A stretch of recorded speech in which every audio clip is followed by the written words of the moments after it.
Today we have a 2004 E500. We're replacing the air compressor for the air struts or the air suspension. So the compressor is located on the left driver's side behind this cover here. First thing you want to do with the number 17 socket impact gun, remove the tire. Once we do that, we're going to remove these little clips here, just this one here, and with the number 8 socket and ratchet, remove these two here, and with the number 10 socket ratchet, remove this here, here, and here. Once we do that, we can pull this cover off the way and expose the compressor directly behind here, the compressor motor. So once you remove the cover, you will see the compressor located right here. So you can see this hose was damaged. Basically, we're going to replace the whole thing. Also, we're going to go ahead and just fix this hose up. So go ahead and unclip these plugs here. I don't need both my hands like always, but you can unclip these two.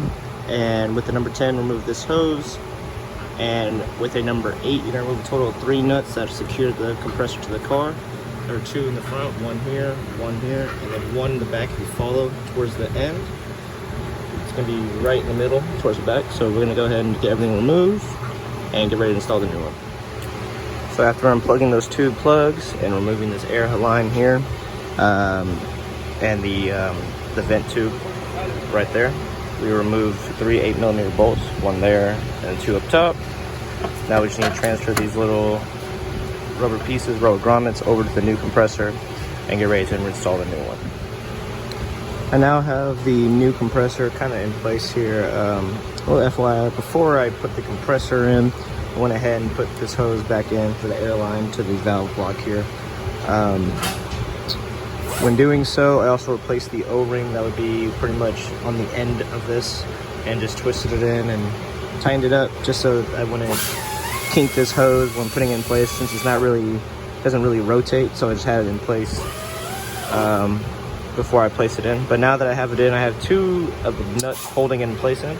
I have my 3rd one here. Just wanted to show y'all how it should go. So as you can see, there's a spring and this little metal piece. Just push it up onto the this little stud here and slide the stud in between here under the little rubber grommet that we transferred over to this new one.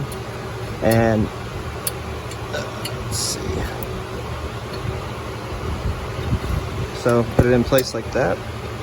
Now I'm gonna go ahead and put that nut in place and just tighten it all down and start plugging everything up. So let's get that done. All right, y'all, so my 3 nuts holding it in place on those springs and that rubber grommet there are in place. You want to be able to let it sit pretty much floating and free so it doesn't vibrate on the chassis itself, so which is good.